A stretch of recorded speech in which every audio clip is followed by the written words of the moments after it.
Welcome, Darcy. Hi. Darcy, could you tell us a little bit about yourself? Absolutely. So a little bit about myself. My name is Darcy Boucher. I am a wife, a mother to soon to be two. I'm 5 months pregnant currently, and I have a 16-month-old at home. And Congratulations. thank you very much. So thankful the video is this half up, so you don't see my big belly.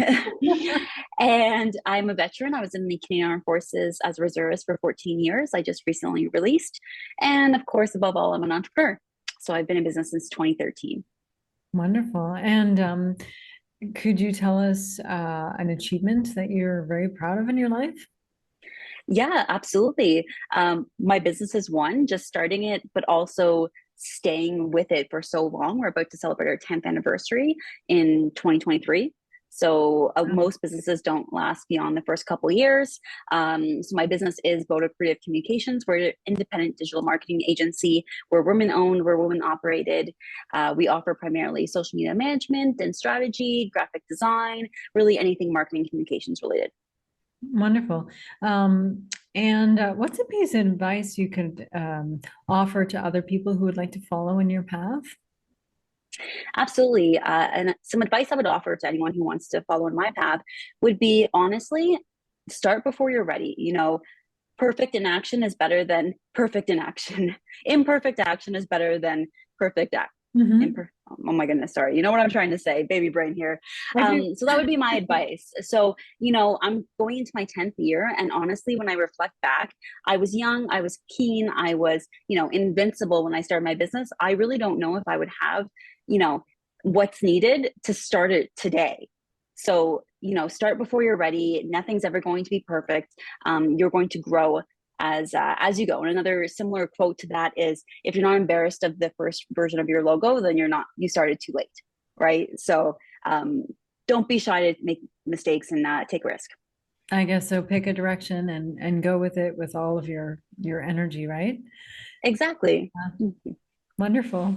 So, what's kept you feeling driven during those more difficult times or, yeah, harder parts of your entrepreneurship?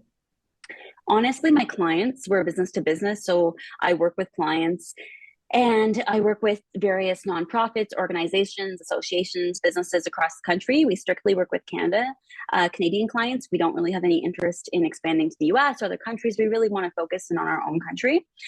So I'm working with my peers, I'm working with my local businesses, I'm working with services I use, right? And I've always been very inspired by entrepreneurship.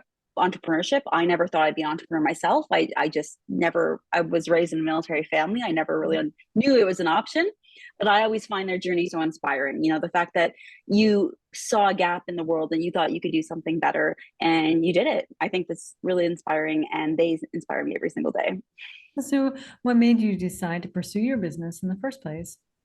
Yeah, absolutely. So I was on, a one track. I was going to university and I was going to be a public affairs officer in the military full time. That was always the goal because my family was military and it's a stable, secure job. That was always what I was going Mhm. towards. Um, but what had happened is when I was in university, I was obtaining my degree first, and that's always been my interest is kind of marketing, communications, PR. I had an injury, so I actually fractured my heel, which is a very difficult thing to do. It's way Oh, worse than just breaking your foot. yeah. Mhm. So I didn't walk for over 6 months, and then I had to do rehab and had to do all these things, and I still have issues with it today. So while I couldn't walk, I was young and keen and enthusiastic and I wanted to work. I'm like, this should not be a hindrance or a hurdle to why I can't work. And this was just on the rise of social media. And I had graduated a little bit later in life because I paid my own way through university with no debt.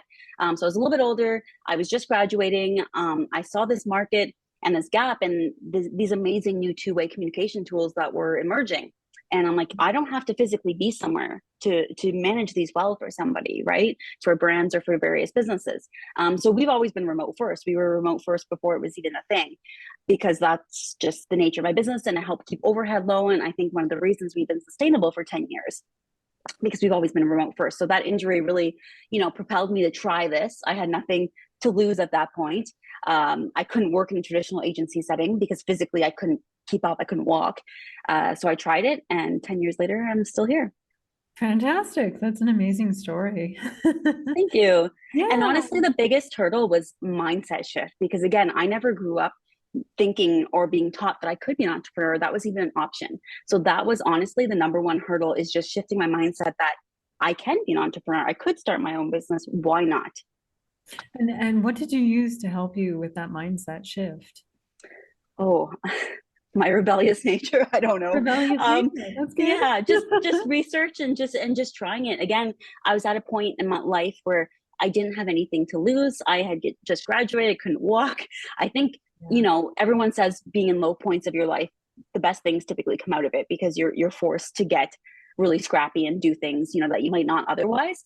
And I didn't have anything to lose at that point. Whereas, like I said, now I have a mortgage, I have two soon to be two kids. I have a husband, I have dogs, I have mouths to feed. So maybe I wouldn't have taken that chance now.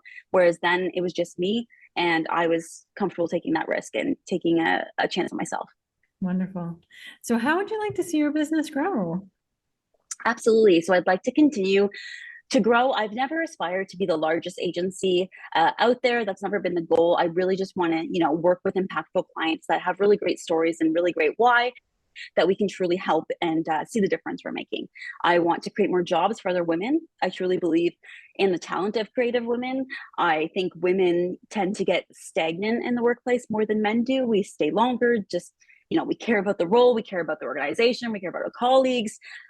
Whereas, typically a man might not settle, and as soon as they're not getting compensated accordingly, they might move on.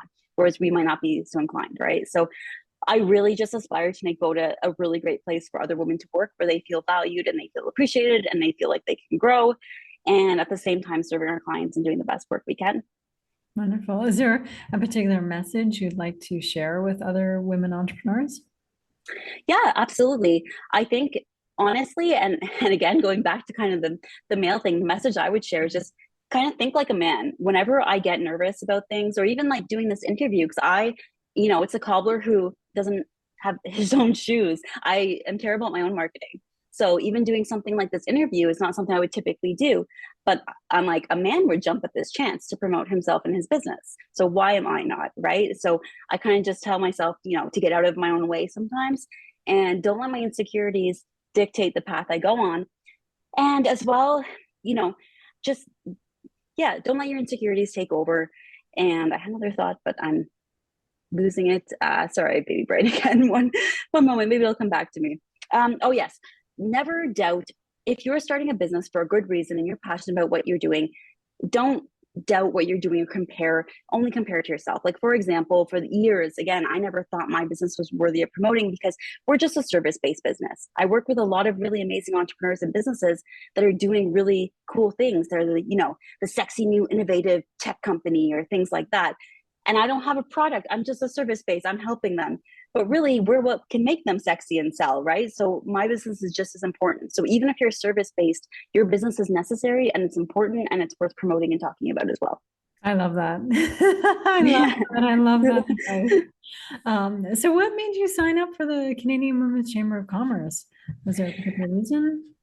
Yeah, so I signed up for the Canadians Women's Chamber of Commerce because I really saw the amazing work you were doing and you were advocating for women entrepreneurs.